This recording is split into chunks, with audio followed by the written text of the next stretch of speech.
folks, Moose here. So this video I'm going to be processing something that I've had for a couple of years now.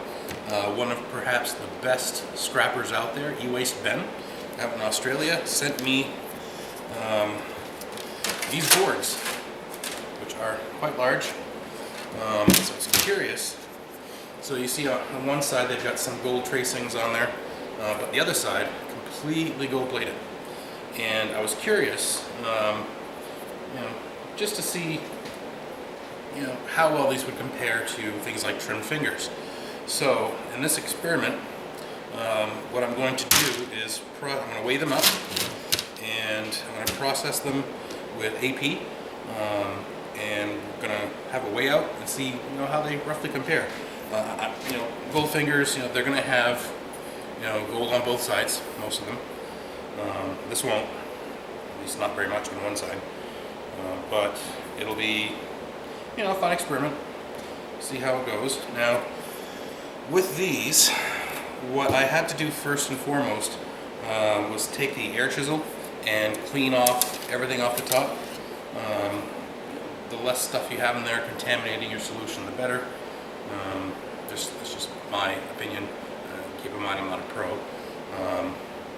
And another thing what I'm going to have to do is I'm going to have to cut these in strips, because the acid is going to start sneaking in under the edges to dissolve the copper that's holding the gold to the board.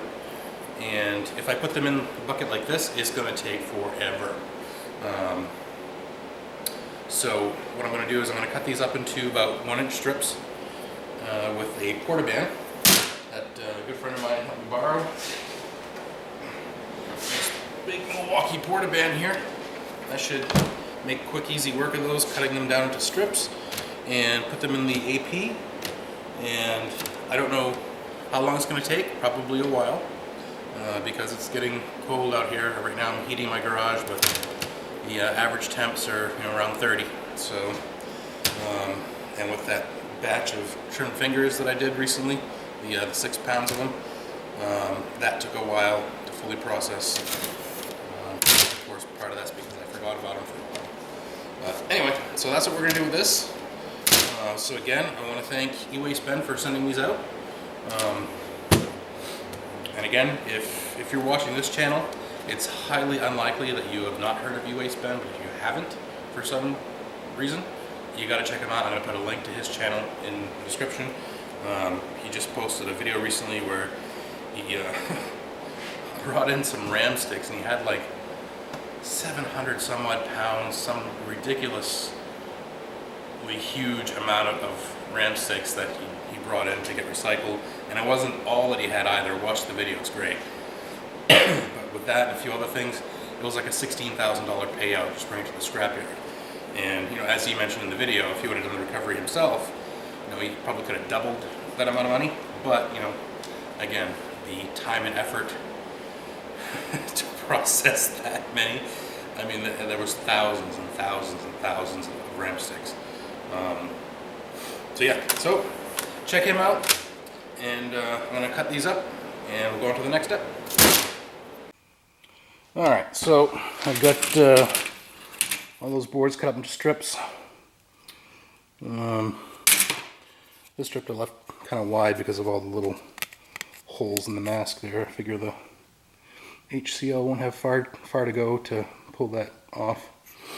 So there are 3 pounds 11 ounces of this. Next up is the bucket of AP. Going to set it all in there, kind of loosely in there, so that there's nothing like right on top of each other, preventing the HCl from really penetrating.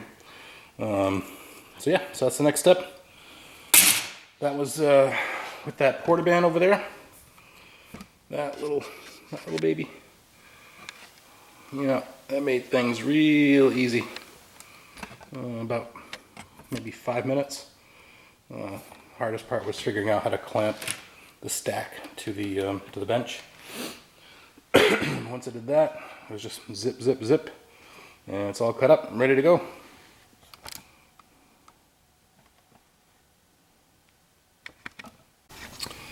And there we have it, pretty much all submerged in there. I'm going to try and remember to stir it as much as possible and keep it that nice green color. And we'll check on it again in a week, see how it looks.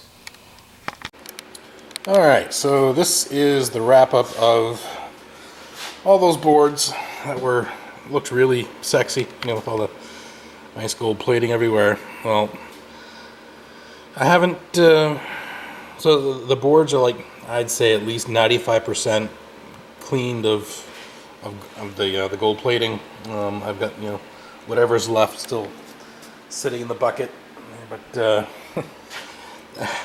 after this clean out, I gotta say, it's kind of disappointing. There's really not a whole lot of gold in there. If I can get in a little bit closer, and it came off in like tiny flakes. So I don't know if that was like enig or whatever.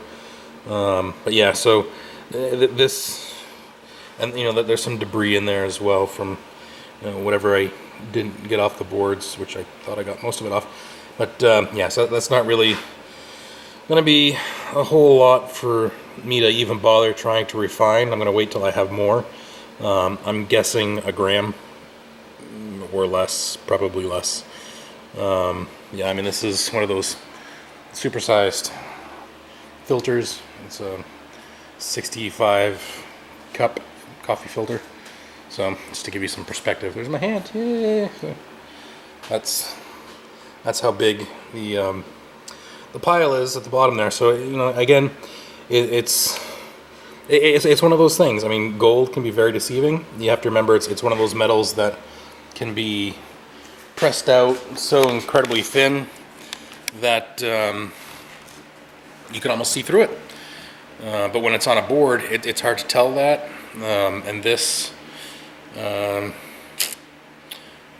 it is what it is. So that's that for the gold boards. I'm not gonna get a weight on it. I mean, it's kind of cold outside. We're getting snow right now, so I'm not gonna be able to do any refining until spring. So I'm not gonna do that inside. So that's just gonna go in a bottle for later processing, I suppose. So it was fun, and it came off really quick, which was another thing that, you know, I guess should have been a red flag. The 6.5 pounds of trim fingers that I did, it took weeks for all that to come off. I mean, granted, my first gallon of hydrochloric that I used was garbage, and it came off a lot faster when I added, you know, the fresh bottle. But yeah, so this stuff, I mean, within 3 days, the boards were fairly clean. So yeah, so there you have it. So I mean, it's gold. It's still gold. You know, it's, you know, definitely worth keeping, but not worth, like, I know a lot of you folks out there will pay for gold material. Something like that, especially when it's, you know, unknown origins and you don't have any data supporting how much is going to be in it. In my opinion, it's not really worth paying for, especially a whole lot for, because this was 3+ pounds of those boards, and maybe $40 to $60 worth of gold. So, you know, and it didn't cost me anything. I still want to thank EWASTE for sending that out. That was really cool of them. And, you know, it was definitely an experiment that I wanted to do, because I've come across boards like that before, where you see, you know, oh my God, they're all completely gold plated. You know, there's got to be some value there. And yeah, I mean, a little bit, but not a whole heck of a lot. So yeah, so that's that.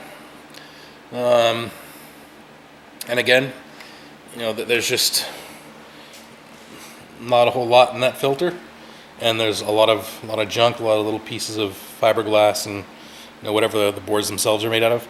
So I'm not going to bother to refine that for, you know, a while. Yeah, so kind of an incomplete video, but not really.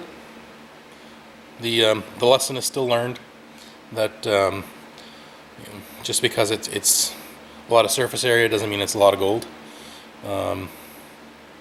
And I mean, it was still fun. There's still some gold. I just can't get over how tiny those particles are that came off. It must have been like really thinly plated. So when I was hitting it with the spray bottle to dislodge whatever was left, it was just like obliterating any slightly bigger chunks. But yeah, so I'm gonna quit babbling. Sorry, I'm doing that Saturday night. It's snowing out. It's almost Christmas. So, all right. Well, thanks for watching. Hope you enjoyed. Hope it was educational a little bit. And see you on the next one.